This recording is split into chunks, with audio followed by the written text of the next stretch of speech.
right, folks, here we are with another episode of On the DELO. I am your host, the DELO, and it's sponsored by me, the DELO. How cool is that? Anyways, I can sponsor my own podcast.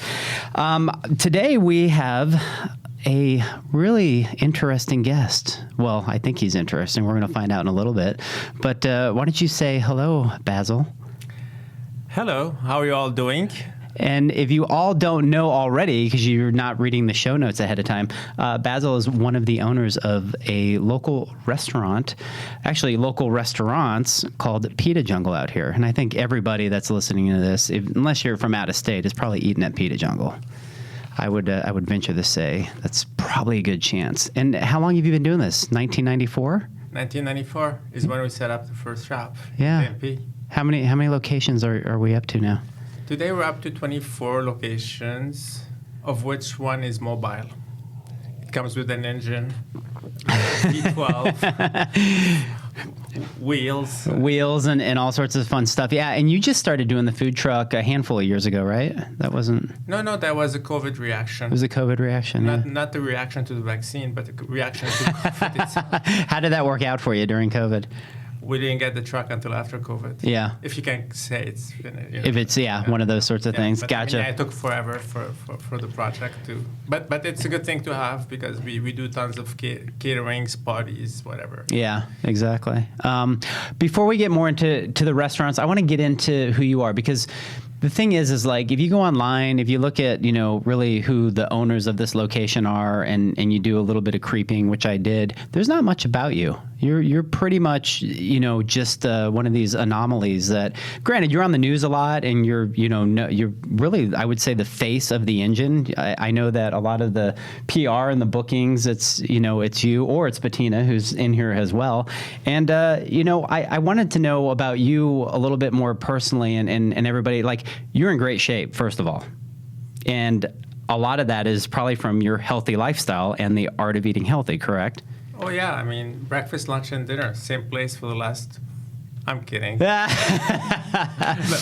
no, I do as well as my family, and, we do embrace a healthy lifestyle. Yeah. Of plenty of activities, a healthful diet, kind of like the Pita Jungle diet. We espouse the Mediterranean diet. Yeah. And is that something that you've always had, brought through from like a younger age going to ASU? And I mean, were you always healthy? I know that there's a backstory to that, which we can kind of get into, but is this something that's carried on over the years for you? Oh, yeah, for sure. I mean, I grew up like that. We had to have, for dessert, we had fruit, Yeah. There had to be salad, otherwise you felt like you're eating unbalanced. It was, family meals and then protein. It was very rare to have for a family of 6 big steaks, Right. Not that I don't like this, who doesn't? I mean, unless if you're a strict vegetarian. But it was mostly plates with grains and legumes and vegetables and some protein. So and that's the essence of the Mediterranean diet, right? And it's sustainable. You can eat that all your life and without having excessive bouts of cholesterol or exposure to type 2 diabetes and such things. Yeah, it's like you're not discriminatory towards one diet or another. It's really just balance. Yeah. Yeah. Eat a little bit of everything. Keep the portion size small. Try not to eat processed food that's, that will survive a nuclear war. Yeah, you can't describe the ingredients for and that sort of stuff. Yeah. How about your physical activity? I know you're heavily into tennis and now pickleball and stuff like that. How does that come into play with your daily lifestyle? Oh yeah, I mean since COVID has started, since the pandemic started, gyms, a lot of the gyms shut down, so you could do your routine at home. And obviously I'm an avid hiker as well. Yeah. I don't mind riding a bike from time to time, but it's not really my thing. But it's a great sport too. But I discovered pickleball. Yeah. Pickleball, you would go to a park and pick up street games with random people, and you end up knowing everyone. And that's like in my neighborhood, there's a park, and people would come out of the woodwork and in the middle of the epidemic. Yeah. And I mean, some people would frown on that, but I think you're outdoors, it's safe. Yeah, you're exercising. Yeah, you're exercising. I mean, it beats the alternative of like hibernating for for a year. Yeah. For people that don't know, what is pickleball? Like in a brief description. Oh, it's a paddle game that involves 2 rudimentary paddles. Yeah. With no traction, no strings. The closest thing to it would be a wooden paddle, but it's made of, the technology is a little bit better nowadays. They put foam inside and they have some sort of a carbon fiber on the outside or type of Right. And you hit on a wiffle ball. Okay. And, it's a cross between tennis, badminton, ping pong, all these paddle games, racket games transfer one into another. So if you come from one of these games, it's very easy for you to. And it's exhilarating because anyone can play. Right. Old, young, and anyone can get good pretty quick. You can get to a level where you can enjoy a game. Like in tennis, it takes years to be able to have a decent exchange. And pickleball is more forgiving. So everyone has fun. Of course, you can progress and be competitive as well. And this is a different ball game. Then it becomes harder, But everyone can go out there and get a rush because you're sucked into an exhilarating game of wiffle. Yeah, so the pickleball movement is strong, fierce, and growing, right? Oh, no doubt. Yeah, that's great. That's exciting. So if anybody's listening and they want to try, pickleball, and they go out to like a local court, you might see Bassel out there ready to play you. More often than not, yeah. If you come in the morning. Yeah. Well, let's talk about like a day in your usual routine. Are you a early riser? Do you have breakfast? Do you go do your exercise first, or do you save that for last? Come in the office. What does kind of a day look like for you? Typically, the day is 6 a.m. When I do pickle, it's that, and usually that's 3 times a week. Okay. So 6 to 8, then head to the office around 8:45, and then the day trickles down from there. Right. Yeah. Exactly. Yeah. And then I have restaurant days like today, for instance. Bettina and I were in a location developing recipes and doing videos, training videos for our new specials. Yeah. The SKCs, seasonal kitchen craft. Sometimes things are less exciting, and we're bound to an office. That's fair. Yeah, pushing paper and doing things. Yeah, and how do you come up with do you in the middle of the night do you come up with new specials and say, God, this would be great together, or is it just kind of a team effort, or how does all that work? It's all of the above, really. Yeah. It's a lot of it has to do with being inspired by something, and traveling is excellent for that. You go somewhere and you experience. Whether it's in Mexico or in Spain or in France or Italy or Tucson, you go and you experience something and you ask yourself, I wonder how I could do this within my framework. How could I filter that experience and make it a Pita Jungle experience? Yeah. Culinary-wise, a lot of times it's someone in the office or in a restaurant saying, hey, what about that? In more than one instance, it's our employees who are kind of like concocting like a lunch thing, and right. I look, I'm like, what are you doing? like taste, like this is darn good, Yeah. Let's make it special. So it's all, you gotta stay fluid and open-minded with things. And one of my favorite things to do is when we go to the restaurant, which we obviously will frequent a lot because my wife and I are very much into the food and the healthy living, is it's exciting to get that extra menu that's there that has, the specials, and then to see the new ones and the concoctions that you guys have come up with. Now, you haven't always done that, right? Is this something, how long have you been doing the specials? We've always had specials under one way or another. The seasonal kitchen craft, the SKCs we call them, and we roll them out 3 times a year, even though that's 4 seasons. But I think Arizona is more than well captured by 3 seasons. Right. I'd be tempted to say 2 seasons would capture.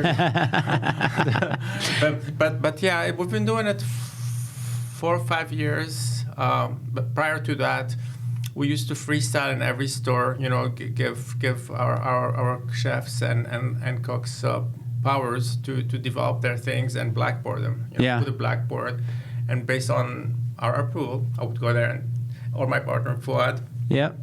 And taste stuff, and if we like it, then hey, it's on. And that's very rewarding too. And we still do that. I mean, again, like we talked earlier, a lot of the things that we promote as specials come from our cooks and chefs. So that's very rewarding for someone to. Right. Yeah, it's like, wow, my stuff's on the menu. This is cool. Yeah, no, that's great. And there's a lot of synergy and culture and a lot of things that, come together with that. That's beautiful. Going back to 1994, or let's just say prior to that, you're at ASU, correct? Yeah. And both Nelly and Fuad, both of your partners, you guys all knew each other at this time. Yeah, we sure did. And then we were all ASU students. Nelly had finished, so she worked. She was in broadcasting. She did her master's at Walter Cronkite's School of Broadcasting. Yeah. She was working contractually with ESPN, and she had a thing with Univision, Canal Tretatriz. The today's Channel 19. Yeah. The Spanish channel. How cool. Yeah. Fuad and I were engineers. And engineers to restaurateurs. So how did that happen? Just it was an old pizza parlor, right? That was your first location? Yeah, our first location was in Tempe. Yeah. It was an old pizza parlor. It was a second generation building, was shut down. And the three of us were roommates. Okay. And we all worked Fuad and I worked in the hospitality. I had worked in hotels and restaurants, and Fuad as well. And everyone dreams about opening a restaurant. Everyone think they can change the world, that they can put something on a menu and be the next, whatever. Yeah. And we were really jaded from back in the mid 80s to early 90s. If you went to ASU, except for the co-op, which had vegetarian food and right, healthy, not good. But yeah, there was nothing else out there. There was a lot of fried stuff and college food. Yeah, yeah. So we figured, what if we can put together a menu that will democratize healthy food and offer taste, kind of like what we grew up eating in the Mediterranean diet. Yeah. Not just stuff that's good for you, but tastes like, delicious. Sprout sandwich. Yeah, exactly. No, we want to do something delicious. Yeah. Yeah. And this is where it all started, and we wanted to put a package of items that you can go in and get all food groups. Nuts, grains, veggies, legumes, lean proteins. Mm-hmm. All in olive oil. That's fat that we used, and we wanted to be super affordable. We back then you could, for less than $7, you could go and have the cake and eat it. Oh yeah. The healthy cake. Yeah. That is, yeah. I remember that first location very well. How, if you can remember, because I know it was a number of years ago, but from opening the doors and people having this perception of what you were and this and that, how long was the phase of actually getting your legs under you and realizing that, wow, we have a viable business? It all feels like a blur. Yeah. Those first 10 years, I think if you put a tracking device on me, I probably spent more time in that Apache store than anywhere. I was probably a prisoner of those four walls. Right, right. That's what it would look like, because we used to do breakfast. So one of us would have to be there from 5:30, 6 a.m., and we would close our store every day. Yeah. And back then, dinner used to end at 10. And to clean up and this and that, 1 a.m. was usually the time where we would walk away. So this is your baby. This is something that, for people listening, it doesn't happen overnight that you get 24 restaurants. You've sacrificed for 10 years to just know whether or not, this thing's going to be what it is. Yeah. The first one, you're like that. The second one, same thing. You gotta persevere. That's what you know how to do, right? And the third one, there's three partners, right? So now we each are living in one, which is even harder. Because we used to split. And then at some point you start getting a little smart about the way you do things. Hey, you can delegate. You can surround yourself with talent. Good people, yeah. You know, with good people. If you and I don't know at some point whether you can, if there's soul selling. And I hope we did not succumb to that, but I feel that the more you grow, the more complicated it gets to keep everything culturally the way you see it. That's very well said. And you were definitely back in the time one of the first where people would walk in, and it was talked about. You would walk in and you would get served by somebody that had an AC/DC shirt and a nose ring and a tattoo. And I was like, really? I'm going to a restaurant and this is, but still the culture and everything that you had put together, it's just like, it's still to this day is the same, if not better. Yeah, it's the same. And we try. I mean, this is our biggest challenge today with so many locations and trying to grow outside of Phoenix. How do you teach that culture? How do you spread it? How do you avert falling in the pitfalls of being like that? Because we stress and focus on everyone being their own individuals from the front of the house, the back of the house. We allow for experimentation with people coming up with food. We allow for people being their own, with dress codes and everything. But if you don't have vigilance or, watchful, then things could go awry a little bit, Yeah. And so we're trying to solve for that. Right. Yeah. I mean, at the end of the day, you are running a business. There's a lot of, facets that go into it. You do have other people within your organization. Obviously, I'm very familiar with them, and you've done a good job. Not just, I don't think loyalty is the right word, because loyalty comes with people that do a good job. And you all are very loyal to your employees, from the bottom all the way to the top, and you let them do their job and work. And you guys are able to create and, do more of the same of what made you successful to begin with. That's super true. I mean, even in today's environment where, everyone complains that it's so hard to find labor, to find employees.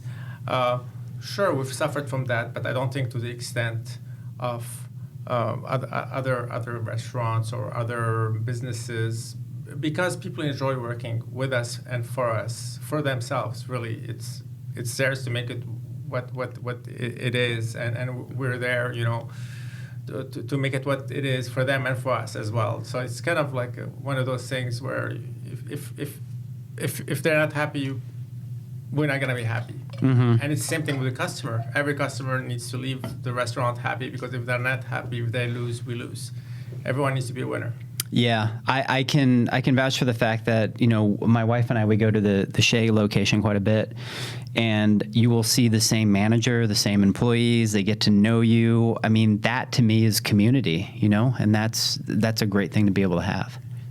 Yeah, I don't have solid statistics, but I think a huge chunk of our patrons are regulars. Yeah. So, I mean, if you picked up a few front of the house shifts very quickly, you'll get to know everyone. Right. And Pita Jungle is something that people can go to on a multi-visit during the week basis, because it's, a healthy meal, something, and the menu is so diverse. There's so much stuff. So if you eat one thing, one day of the week, you can go all the way on the other end of the spectrum and have something else, which is amazing as well. But you know what's so surprising? People get the same thing. Over and over. The med chicken salad. And I keep hearing them, whatever it is, Yeah. But people tell me all the time, hey, I've been going there for 20 years. Yeah. Guess what I get? Well, the same thing. I get the hummus with chicken, or I get the Mexican salad, or I get the gyro. But that's how people are. Yeah. So it makes you wonder whether you need a large menu like that. You all are very big on your hummus. How magical is your hummus? Oh, I like to think that the world of our hummus, because we don't take any shortcuts with that. Yeah. We make it literally from scratch. We buy, the beans. Yep. We soak them, we boil them, we cool them. So that's like multi-day process already. Right. And then we blend the tahini and the fresh garlic and the lemon and that you got hummus. I mean, it's very simple, but it's just time consuming because the steps. Yeah. You gotta introduce a timeline between steps. You know? And you probably just sell a ton of it because it's a great way to start your meal. Oh yeah. Yeah. It's protein. It's healthy. So Yeah. You can garnish it with olive oil, which is like really one of the best fats available. Oh, olive oil is the best. Yeah. Besides labor, which we had already talked about, and we've also, you've kind of alluded that, it's kind of the same issue, but maybe not so much for you guys in that essence. What other obstacles in the restaurant industry are there now compared to, when you had first started that really stick out to you? Well, in our sphere, when we first came in 1994, we had no competition. Yeah. Like the space of healthful, vegetarian, Mediterranean. Today there's more players, so that's a complication. Yeah. But you know what? The good thing about the food business is, no matter what, people on the average eat 3 times a day. Right. So if you're honest about the product you make, and you're honest about the pricing, and you have integrity with your quality, then you're unshakable. Right? Yeah. I mean, that's the secret, I think, of success in a restaurant. For us, I mean, it's non-pretentious recipes that use the best type of ingredients with the minimum processing. Everything's made from scratch. We don't over process. We try not to compromise the integrity of the ingredients themselves. Yeah. And it is what it is. Have food costs come into play more so or less so with you in the essence of everything going on right now? Oh, food cost is horrible. Horrible, right? Yeah. Yeah. For us, I mean, and restaurants in general cannot pass that cost. No. No one will eat out. Right. I mean, that's one thing you guys don't do. You do not change your menu prices. They're still... No. I mean, year after year, you keep up. You keep up with indices, Yeah. But like the last year or so, we did not keep, our margins are not as healthy as they used to be because of that. Yeah. But we need to weather the storm. You cannot knee jerk on this. For sure. Yeah. For sure. We need to keep, making our meals, pushing our meals, and then once the wave is gone, the water will be still again. Oh, I like that. That's good. That's a T-shirt. Yeah, there you go. You didn't even bring me my Green Pita Jungle shirt. I wanted my shirt today. Correct me if I'm wrong, and I do believe I had read this. Your mom and your grandfather were big in making family meals with you, and is that kind of part of the area where it sparked an interest to be, a chef and do a lot of the things that you do now? Or? Yeah, on my mom's side, my grandpa was a huge foodie. Yeah. Everyone on that side of the family were all like food critics.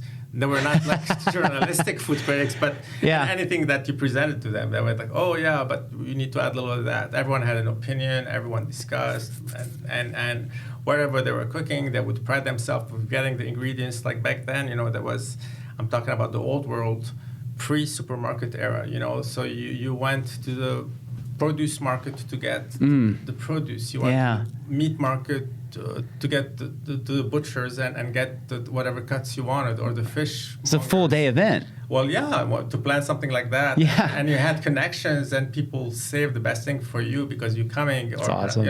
So yeah, and then so at a very early age, you get used to kind of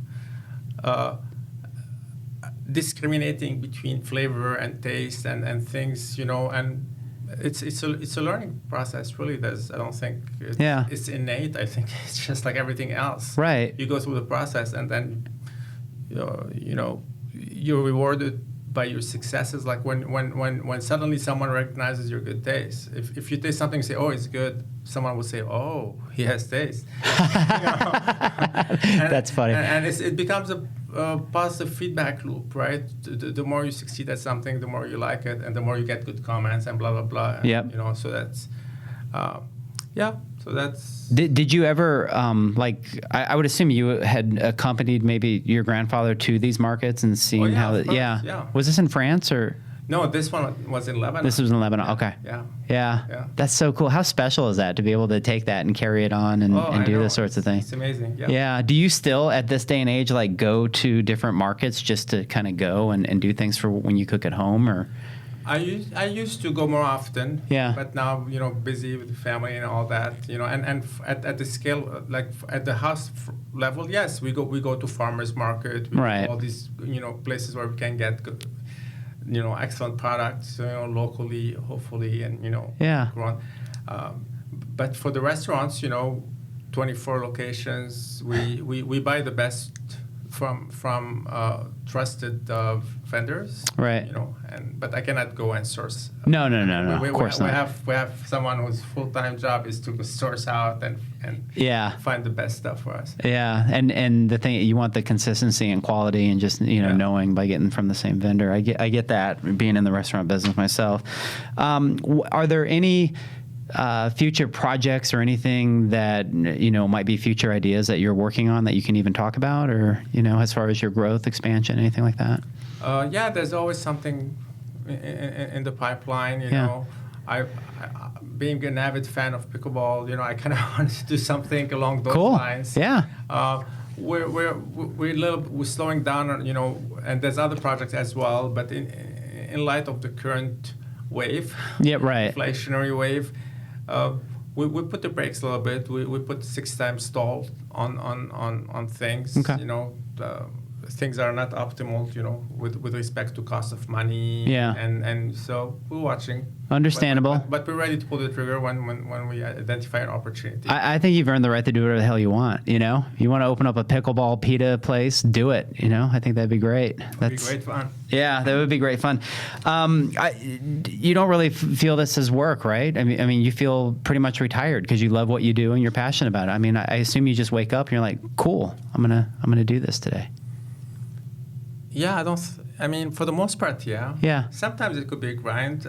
Yeah, good days, bad days, right? Yeah. Yeah, and but yes, you're right. In some ways, I feel blessed and lucky, that I do something I enjoy. yeah. And yeah. That's great. That's totally great. All right. Well, I'm done drilling you on that, but I do have some rapid fire questions for you. You ready for that? And there's no wrong answers. Okay. Okay. You ready for this? Yeah. All right. Cool. Wine or whiskey? Wine. Okay. France or U.S.? U.S. That's why I live here. Vacation or work?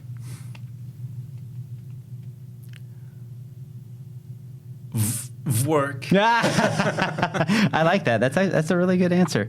Pickleball or tennis? Pickleball. Okay. Hummus or shawarma? Hummus. Okay. Netflix or the movie theater? The movie. The movie theater? Yeah, I like that too. I'm gonna give you a little celebration applause there.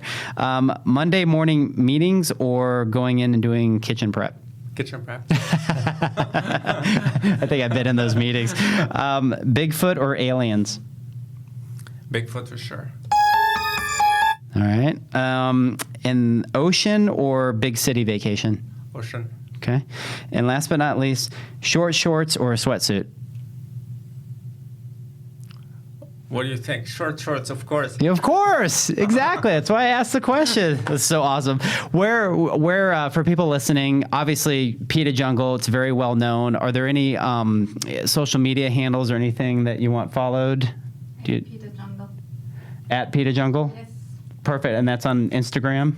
Instagram, Facebook, yes. All the above. Really, all you have to do is Google Pita Jungle. Go eat there 3 times a week. It doesn't hurt your pocketbook. It's healthy for you. You feel good when you leave. And, even if you're just going to eat one meal a day, it's a great place to go because you can always get that side of chicken with pine nuts, It's great. That's what I'm doing after this? There you go. And you got to try the med chicken salad. I will sometimes get that minus the chicken, but I'll add salmon on it. It's a very creative thing that I do. So anyways, thank you so much for coming. I had a blast with you today. Thank you. Thank you for having me. I appreciate it. Awesome, man. And thank you for everybody for listening. Please leave this a 5-star. Please share it. Please go to Pita Jungle and eat. And until next time, we will see you later. Peace out.